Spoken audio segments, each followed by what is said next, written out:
Georgia Congressman Buddy Carter serves on the House Energy and Commerce Committee, and he joins me right now. Congressman, it's good to see you. Thanks very much for being here. What has been the impact of the move in oil prices from your standpoint?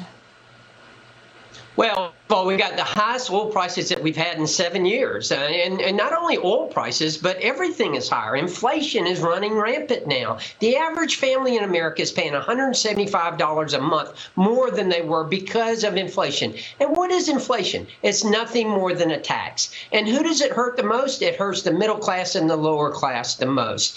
And gas, of all things, everyone, if you've got a job, you have to travel to your job. That means that it's going to cost you more to travel. The gas prices, and it's so saddening because we work so hard in this country to achieve energy independence. We finally get it. And now Joe Biden comes in. What's the first thing he does when he gets in office? He cancels the Keystone XL pipeline. And then he encourages and advocates for the Nord Stream 2. This just makes no sense whatsoever. He is wasting our energy independence that we worked so hard to achieve. Yeah, and then he actually asked OPEC to pump out more. So we have to be reliant on foreign countries to pump out more. Look, I got to get your take on where we are on this spending package. I know that they want to push through another $5 trillion plan that they're trying to get down. Do you think they're going to be able to get something done? $1-2 trillion? And what is that going to look like? Because we got jobs numbers out this weekend, and, you know, Friday's numbers were worse than expected. A lot of people saying there's too much money being thrown at this economy. There's no question about it. And thank you for making that point, Maria. Whether it's $5 trillion or $1 trillion, that's still a lot of money. And don't be mistaken at all. What happens here is, how did they come up with the $5 trillion? Well, the Congressional Budget Office, the CBO, scores it. Okay, this program is going to cost this much. And how do they get it from 5 down to 1 or 1.5? The way they do it is they cut back some of these programs from being a 10-year program to a 5-year program, therefore getting the price down. But they really don't give up anything. And the problem is, once you start these programs, how are you going to end them?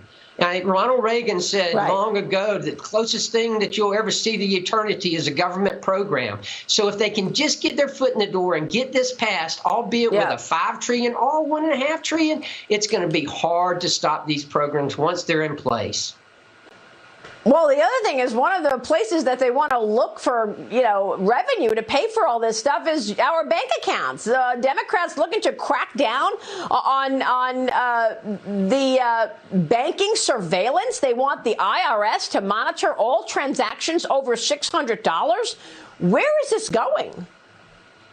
Well, they're trying to weaponize the IRS. And keep in mind, Maria, that the last time the IRS had this much clout, this much power, was during the Obama administration. And who did they target? They targeted the conservatives. So get ready. They're coming after you again. You know, this is an invasion of our privacy. And this is just weaponizing the IRS to be able to look at our bank accounts. If you got Venmo or if you've got PayPal, if you're using those, once you get over $600, then all of a sudden the IRS is going to be on your trail. They're going to be following everything that you do.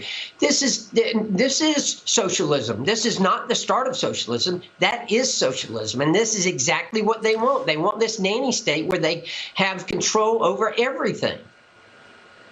Yeah, and you know, the Wall Street Journal did a great op-ed saying even if they change the threshold to $10,000, it's still capturing most Americans. I mean, if you get a Social Security check of $1,200, if you're getting paid by your company, you're all getting captured by this intrusion by the IRS. And you're right, the Obama administration weaponized the IRS.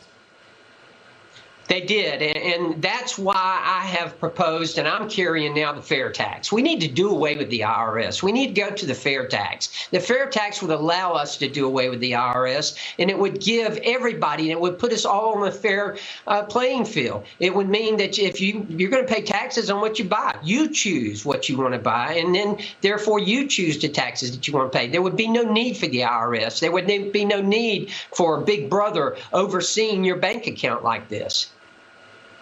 Yeah, it certainly is disturbing, at a minimum, to see the IRS wanting such a bird's eye view into our bank accounts. Congressman, we'll be watching all of this. Thanks so much for joining us.